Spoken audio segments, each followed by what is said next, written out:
सम्माननीय सभामुख महोदय र माननीय सदस्यज्यूहरू, हामीले यो 34 वर्षको संसदीय इतिहासमा हाम्रा अधिकांश अर्थमन्त्रीहरू अमेरिका र युरोप पढेका, अमेरिका र युरोप चाहिँ बुझेका, तर हाम्रो मौलिक भूगोल नपढेका नबुझेका। त्यसैले होला धान खेती र आलु खेतीमा कति पानी चाहिन्छ भन्ने कुरा पनि ज्ञान नभएका। तर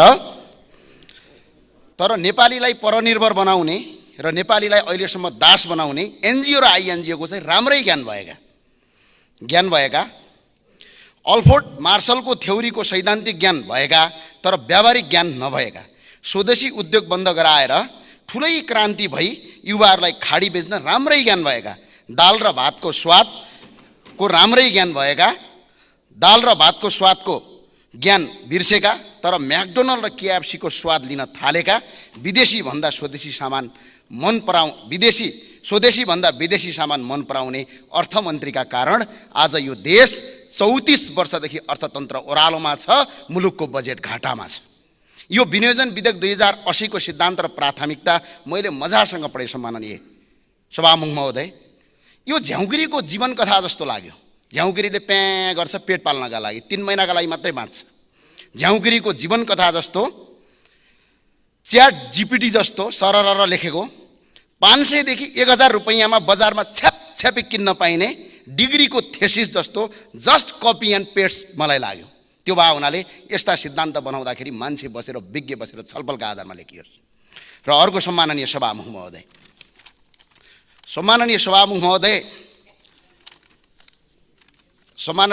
महोदय, राष्ट्रसेवक सुरक्षाकर्मी 3 महिनादेखि उधारोमा काम गरिरहेका छन् र राष्ट्रलाई चिनाउने खेलाडी उचित तलब र सुविधा नपाएर खाडी जान बाध्य छन्। तर रोजगारी दिनुको सट्टा संसारभरि अन्तर्राष्ट्रिय जगतले अयोग्य ठरिएका व्यक्तिलाई अरबौं रुपियाँ दिने सरकारले नीति तथा कार्यक्रम ल्याएर बेफुर्जली जनप्रतिनिधिका नाममा खर्च गरिराखेका छ। तर अहिलेको प्राथमिकतामा यो खर्च कटौती गर्ने कुरा कहीँ कतै उल्लेख गरेको देखिँदैन। निजी क्षेत्रले यो देशमा कर तिर्ने, उद्यमशीलतालाई रोजगारी सिर्जना गर्ने, तर उद्योग व्यवसायीलाई सामान्ती भन्नेहरू यही सदनभित्र छन्। सामान्ती भन्नेहरू नव उद्धारवादको नारा दिँदै सरकारी उद्योग कल कारखाना कौडीको दाममा बेच्ने पनि यही सदनभित्र छन्। र यो सिद्धान्त र प्राथमिकता तयार गर्नेहरू यी दुवै प्रकृतिका व्यक्तिहरू हुन्। त्यसैले निजी क्षेत्रले तपाईहरूलाई कसरी विश्वास गर्ने कुनै आधार छैन। अर्थतन्त्रको यो हालत ल्याइपुर्याउन यी पात्रहरूले 33 वर्षदेखि राज गरे, अझै राज गर्न खोज्दैछन् र अझै तत्करमा छन्। राज्य ढुकुटी लुड्ने र लुटाउन सिपालुहरूले तय गर्न खोजिएको नीति कार्यक्रम र बजेटमा कस्तो बन्ला जगजाहेर छ। दुनियाँ हाँसेर मक्ख परेर बसेको छ। निजी क्षेत्रले रोजगारी र तपाईहरूलाई रोजगारी र कर तिरे बापत हामीले के दियौँ? सुविधा दिन्छौँ। सरकारी कर्मचारीले निजी क्षेत्रको कुनै लगानी गर्न पर्यो भने टुप्पीमा तपाईँको कसेर फनी घुमाउने नीति छ। यसले गर्दा निजी क्षेत्रले लगानी गर्नुको सट्टा लगानी बन्द गरिरहेका छन्। त्यो भए हुनाले यो अहिलेको नीति तथा कार्यक्रममा हुनुपर्छ। अहिलेको प्राथमिकता र सिद्धान्त तय गर्दा भ्रष्टाचारीहरूको सम्पत्ति छानबिन गरी सर्वस्व हनन गर्ने, राज्य कोषमा दाखिला गर्ने कुरा किन लेख्न नसकेको सम्माननीय अर्थमन्त्रीज्यू? यो लेख्न पर्थ्यो। यहाँ के चलिरहेछ? प्रधानमन्त्रीले एउटा अधिवेशन सकेर बजेट अधिवेशन सुरु हुँदै गर्दा सरकारले पूर्णता पाएको छैन। कर्मचारीहरू र सरकारी निकायका मानिसहरू मन्त्रीलाई के भन्छन्? यो आज 1 दिने सरकार, 2 दिने सरकार। त्यो भएर यसो आयु नभएको सरकारले केही पनि गर्न सकिँदैन भनेर केही पनि काम गर्दैनन्। र अर्थमन्त्रीले भनेको कुरा कता कता सुन्न आउँछ। गभर्नरले दाहिने कानले सुनेर बायाँ कानले उडाएर पछाडिदिन्छन्। यो सरकारले विश्वासको मत कहिले लिने हो? छिटो लगिहालौँ, स्थायीको सरकार बनाऊँ, त्यसपछि मात्र मुलुक कायापलट गर्न सकिन्छ भन्ने कुरा मलाई लाग्छ। र सम्माननीय सभामुख महोदय, हामी विदेशका कम्पनीका गाडी, मोबाइल र फ्रिज बेचेर धनी हुँदैनौँ। हामीले जलस्रोत, कृषि र पर्यटन, जडीबुटी उत्पादन बेचेर धनी हुने हो। यहाँ काठ बेच्न नपाइने, जडीबुटी बेच्न नपाइने, खनिज बेच्न नपाइने, नेपालमा उत्पादन भएका मदिरा बेच्न नपाइने कानुन छ। किसानले मल पाउँदैन, किसानका उत्पादन बेच्न नपाइने, तर विदेशबाट आएका गरेका अरबौंको तरकारी र अरबौं रुपियाँ विदेश जान पाउने यो देशमा नीति छ। प्राकृतिक अनुकूल प्रयोग गर्न नपाउने, प्राकृतिक स्रोतलाई प्राकृतिक अनुकूल प्रयोग गर्न नपाउने कानुन छ। अनि मुलुक चाहिँ कसरी समृद्धिको बाटोमा जान्छ? जुम्लाको स्याउले करिब 6 अर्ब, कर्णालीको जडीबुटीले करिब 34 अर्ब र तराईको काठले करिब 18 अर्ब चीन, भारत र मलेसिया जाने राज्य कोष बचाउन सक्छ र लाखौंको रोजगारी सिर्जना हुन्छ। अर्थमन्त्रीको सिद्धान्त र प्राथमिकता यतातिर हुनुपर्छ। कता कता तपाईँको कपी एन्ड पेस्टतिर होइन कि यतातिर हुनुपर्छ भन्ने म ध्यान आकर्षण गराउन चाहन्छु। अधिकांश नागरिकले वार्षिक प्रत्यक्ष र अप्रत्यक्ष गरी करिब लाखौँ रुपैयाँ कर तिर्छन्, तर कर तिरे राज्य कोषमा दाखिला हुनुको सट्टा कर्मचारी र बिचौलियाको खल्तीमा दाखिला हुन्छ। त्यसैले सम्माननीय अर्थमन्त्रीज्यूलाई मेरो अनुरोध छ, भ्याटदेखि भन्सार करसम्म डिजिटल कर प्रणाली लागू गर्नुहोस्, त्यो सिद्धान्त र प्राथमिकता राख्नुहोस्। कर दर नबढाई खरबौँ रुपैयाँ राज्य कोषमा दाखिला हुन्छ, त्यसले विदेशी ऋण लिनु पर्दैन, स्वदेशमै हामीले पैसा जति पनि कमाउन सक्छौँ। शिक्षामा निशुल्क र गुणस्तरीय छैन, स्वास्थ्य निशुल्क छैन, न्याय निशुल्क छैन, खानेपानी निशुल्क छैन, बिजुली निशुल्क छैन, रोजगारी निशुल्क छैन, सडकमा गुणस्तरीय छैन। अनि नागरिकले कर चाहिँ केका लागि तिर्ने? जनप्रतिनिधि र कर्मचारी र बिचौलियालाई तपाईँको पाल्नका लागि नागरिकले कर तिर्ने, त्यही भएर नागरिकले कर तिर्दैनन्। त्यसैले सम्माननीय अर्थमन्त्रीजीलाई मेरो अनुरोध छ, करको दायरा बढाएर नागरिकलाई शास्ति दिने होइन, तर नागरिकले कर तिरे बापत सुविधा के पाउने, के सुविधा दिने कुरामा अर्थमन्त्रीज्यूको नीति तथा सिद्धान्त प्राथमिकता हुनुपर्छ भन्ने कुरा मलाई लाग्छ। त्यही भएर सम्माननीय अर्थमन्त्रीज्यू र यहाँ उपस्थित सबैलाई म अनुरोध के भन्न चाहन्छु भने, बजेट विनियोजन हुन्छ बडा गजबको आधारमा हुन्छ, जनसङ्ख्याका आधारमा। काठमाडौँमा 1 करोडमा हुने काम जुम्लामा 1 अर्बमा हुँदैन। अनि त्यही भएर बजेट विनियोजन गर्दाखेरि जहिले पनि जनसङ्ख्याका आधारमा होइन, भौगोलिक र विकटताका आधारमा विनियोजन गर्नुपर्छ। जुम्लाको एउटा सडक बनाउँदाखेरि 1 अर्ब रुपियाँ लाग्छ भने काठमाडौँको एउटा सडक बनाउँदा 10 करोडमा बनाउन सकिन्छ। तराईमा त्यही सडक कति लाग्छ, हिमालमा कति लाग्छ, त्यो भए हुनाले बजेट बनाउँदाखेरि जहिले पनि बजेट बनाउँदाखेरि प्राथमिकता राख्नुपर्छ। विदेशमा अल्पत्र परेका नागरिकको बारेमा यहाँ कहीँ कतै छैन। अहिले पनि कसैको घर आगलागी भयो भने सिडिओले दिने 50,000 हो। पहिला के हुन्थ्यो भने, काहीँ बाढी पहिरो आयो भने आफ्नो तराईमा पहाडमा बाढी पहिरो आयो भने तराईमा गएर त्यही बराबरको जग्गा नापेर दिने चलन थियो।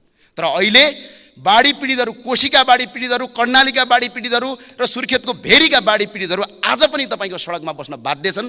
सिडिओले 50,000 भन्दा बढी दिँदैन, कानुन छैन, नीति छैन, सधैँ तपाईँको सडकमै सुकुम्बासी हुने प्रचलन छ। तर अर्थमन्त्रीज्यूले अहिले विदेशमा अल्पत्र परेका नागरिक र प्राकृतिक विपद व्यवस्थापनका लागि, विपदमा परेका नागरिकको उद्धारका लागि नीति तथा कार्यक्रम र यो प्राथमिकता सिद्धान्तमा मैले कहीँ कतै देखिनँ। त्यो भएर यो कुरा राख्न हार्दिक अनुरोध अपिल गर्न चाहन्छु। र अर्थतन्त्रलाई कसरी बढाउने, विदेशीको ऋण नलगेर भन्ने कुरा पनि होला। यसका कारण छन्, पञ्चायत कालदेखि अहिलेसम्मका उच्च ओहदामा बसेका सार्वजनिक व्यक्तिहरूको सम्पत्ति हरण गरेर राज्य कोषमा दाखिला गर्नुहोस्, खरबौँ रुपैयाँ यहीँ आउँछ, अन्त कहीँ पनि जानु पर्दैन। अख्तियारमा रहेका अहिले पनि क्यान्टनमेन्ट घोटाला, white body, यानसेल, Melamchi, धमिजा, Omni, 33 kilo सुनकाण्डहरू अहिले पनि तपाईँको उनीहरूको छानबिन गरी उनीहरूको सर्वस्व हरण गरेर राज्य कोषमा दाखिला गर्नुहोस्, यसले खरबौँ रुपैयाँ ल्याउँछ। अहिलेसम्मको बेरुजो 5 खर्ब 87 अर्ब 33 करोड बेरुजो छ, यसलाई दाखिला गरौँ, यसबाट तपाईँको खरबौँ रुपैयाँ नेपालमा भित्रिन्छ। प्रदेशका नाममा अहिले 5 वर्षमा करिब एकैछिन सम्मानज्यू 16 खर्ब, 1 मिनट मात्रै, 16 खर्ब रुपैयाँ खर्च भएको छ। यो प्रदेश खारेज गरेर 16 खर्ब राज्यमा 7वटा तपाईँको उद्योग खोलौँ, मुलुक सही बाटोमा जान्छ। नेपालमा वैदिक सनातन हिन्दू सहितको तपाईँको राष्ट्र घोषणा गरौँ, बुद्ध हिन्दू किराँत सहितको तपाईँको धार्मिक पर्यटक भित्रायौँ भने देशमा खरबौँ आम्दानी हुन्छ। त्यही भएर सम्माननीय अर्थमन्त्रीज्यू सबै माननीयज्यूलाई सुनको कचौरा हातमा लगेर विदेशीका अगाडि भिख नमाग्नुहोस्। सुनलाई सुन भनेर चिनाउँ, नुनलाई नुन भनेर चिनाउँ। यो देश समृद्ध गर्ने बाटो यही देशको स्रोत र साधनलाई प्रयोग गरौँ। हस्, धन्यवाद। जय राष्ट्रवाद, जय नेपाल। सम्माननीय सभामुख महोदय, आज 27 गते हामी विनियोजन विधेयकको सिद्धान्त र प्राथमिकतामा छलफल गरिरहेका छौँ। छलफल सकिएपछि आज हामी संसदको तर्फबाट अर्थ मन्त्रालय, मन्त्री परिषद, योजना आयोगलाई यहाँको एउटा प्रतिवेदन पठाउँछौँ। सिद्धान्त त यो प्रतिवेदनमा आधारित भएर विनियोजन विधेयक बनाउनुपर्छ, तर के हामी यसरी बनाउन सक्छौँ? अर्थ मन्त्रालयमा करिब अहिले सबै मन्त्रालयको बजेट लक भएर बजेट छापिनुपर्ने अवस्थामा छ र केही दिनमै छापिन्छ। त्यसो भए हामीले यत्रो दिन छलफल किन गरेको, समय व्यर्थ किन फालेको? किन गरेको भने योभन्दा पहिला पनि गरेको भएकोले यो पटक पनि गरेको, यो श्राद्धमा बिरालो बाँधेको जस्तै हो। यो तरिकालाई अब हामीले बदल्नुपर्छ, बदल्न सकिन्छ। कार्तिकमा स्रोत समितिको बैठक राखौँ, खर्चको सीमा निर्धारण गरौँ। मङ्सिरमा सरकारले विनियोजन विधेयकको सिद्धान्त संसदमा प्रस्तुत गरोस्, 1 महिना संसदमा छलफल गरौँ। पुसमा संसदबाट पारित भएको सिद्धान्तको आधारमा मन्त्रालयलाई सम्बन्धित सिलिङ र मार्गदर्शन पाओस्। यसको आधारमा मागबाट मन्त्रालयबाट प्राप्त कार्यक्रमसहित फेरि संसदमा आओस्, हामी छलफल गर्छौँ। हामी अर्थ समिति लगायत अरू विषयगत समितिमा पठाउँछौँ। त्यस पछाडि यो बजेट निर्माण गर्ने क्रम अर्थ मन्त्रालयबाट सुरु हुन्छ र यो सँगसँगै यो बजेट कार्यान्वयन गर्न चाहिने ऐन नियमको जुन सूची हुन्छ त्यो पनि चैतमा संसदमा प्रस्तुत हुन्छ। र यो चैत्र वैशाखमा हामी नीति कार्यक्रममा बजेट मात्र पारित गर्दैनौँ, यो बजेट कार्यान्वयन गर्नलाई चाहिने जुन हाम्रो ऐन नियम छ त्यो पनि हामी पारित गर्छौँ। गर्न सकिन्छ? सकिन्छ। स्विडेनमा यस्तै हुन्छ, 7 महिना अगाडि प्रस्ताव हुन्छ। न्युजिल्यान्डमा यस्तै हुन्छ, 4 महिना अगाडि सिद्धान्त पार्लियामेन्टमा प्रस्तुत हुन्छ। अरू थुप्रै देशहरूमा छ। यो असल अभ्यास हो। असल अभ्यास अनुसरण गरौँ अनि बल्ल संसद बजेटसँग जोडिन्छ। नभए हामी जोडिन्नौँ। जति हामी कुरा गऱ्यौँ बजेट भोलिबाट पर्सिबाट छापिने क्रम सुरु हुन्छ। यसै गरिकन सरकार पनि बजेटसँग जोडिन्न। यो बजेट अथवा अहिले यो सिद्धान्त आएपछि कार्यक्रम बजेट आउँछ, विनियोजन विधेयक आउँछ, कसले ल्याएको भन्दा सरकार भन्छौँ। तर सामान्यतः हामीले अभ्यास हामीले हेऱ्यौँ भने यो सरकार हुँदैन। यो खास गरी अर्थ मन्त्रालयभित्र पनि एक प्रकारले केही सीमित कर्मचारी साथीहरूको मात्र यसमा संलग्नता हुन्छ। यो पनि कसैको दोष होइन, हाम्रो काम गर्ने परिपाटी हो। जस्तो उदाहरणको लागि प्रधानमन्त्रीले सम्माननीय प्रधानमन्त्रीले अस्तिको कार्यक्रममा मैले बोलेको सुने, उहाँले भन्नुभयो यो पटक कृषिमा आधारित उद्योगलाई म प्राथमिकता दिन्छु। एक पटक प्रधानमन्त्री, कृषि मन्त्री र फाइनान्स मिनिस्टर 3 जना गएको 5-6 महिना जति समय भयो, कुनै एक दिन कुनै एक ठाउँमा 1 घण्टा 2 घण्टा कृषि मन्त्री, प्रधानमन्त्री र अर्थमन्त्री बस्नुभएको छ? छैन। कुनै पनि मन्त्रालयमा यसरी बसिन्छ? बसिन्न। यो अभ्यास छ? छैन। हामीको अभ्यास के छ? योजना आयोगले सिलिङ दिन्छ, मन्त्रालयले काम गर्छ र सामान्यतः मन्त्रीहरूको इन्भल्भमेन्ट पनि कि एउटा दुईवटा कार्यक्रम भन्दा बाहेक अरूमा हुँदैन। त्यसैले अघिकै कार्यतालिकामा एउटा राखेर हेरौँ। माघ महिना यस्तो महिना हुन सक्छ जुन महिनामा महिना 30 दिनलाई बाँडेर प्रत्येक हप्ताको 2 दिन एउटा मन्त्रालयलाई 2 दिन समय छुट्याएर प्रधानमन्त्री, अर्थमन्त्री, त्यसको टिम र विषयगत मन्त्रालयको मन्त्री के को लागि अर्को वर्षको बजेटमा कुन कुन कार्यक्रम गर्ने, कसरी गर्ने भनेर 2 दिन लगातार छलफल गर्ने परिपाटी ऐनकै व्यवस्था गर्न सकिन्छ। अनि बल्ल यो जोडिन्छ। यो जोडिन भने के हुन्छ? म एउटा दुईटा उदाहरण दिन्छु। 2071-72 सालको बजेट बनाउने बेलामा तत्कालीन प्रधानमन्त्री स्वर्गीय सुशील कोइरालालाई भेटेर उहाँले भनिदिएर तत्कालीन अर्थमन्त्री डाक्टर रामशरण महतलाई कार्यालयमा गएर भेटेर मैले मेरो टिमले अध्ययन गरेको नेपालमा खास गरी स्टार्टअपहरूलाई मद्दत गर्नको लागि एउटा कोष कसरी बनाउन सकिन्छ भनेर एउटा सानो डकुमेन्ट मैले प्रस्तुत गरेको थिएँ। त्यो डकुमेन्टको आधारमा बजेटमा आयो।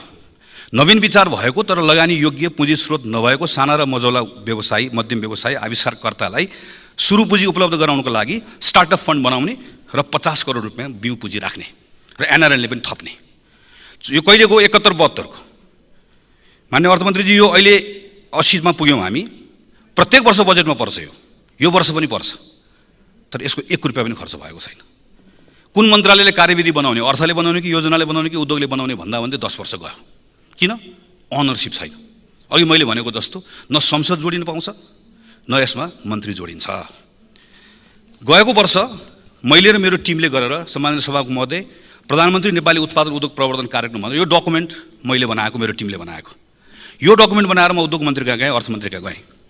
हामीले भेट्यौँ, प्रधानमन्त्रीलाई पनि भेट्यौँ। यसको आधारमा यो कार्यक्रममा पर्यो। यो कार्यक्रममा परेर त्यो कार्यक्रमलाई के भन्यो? प्रधानमन्त्री राष्ट्रिय उत्पादन प्रवर्धन कार्यक्रम भनेर भनियो।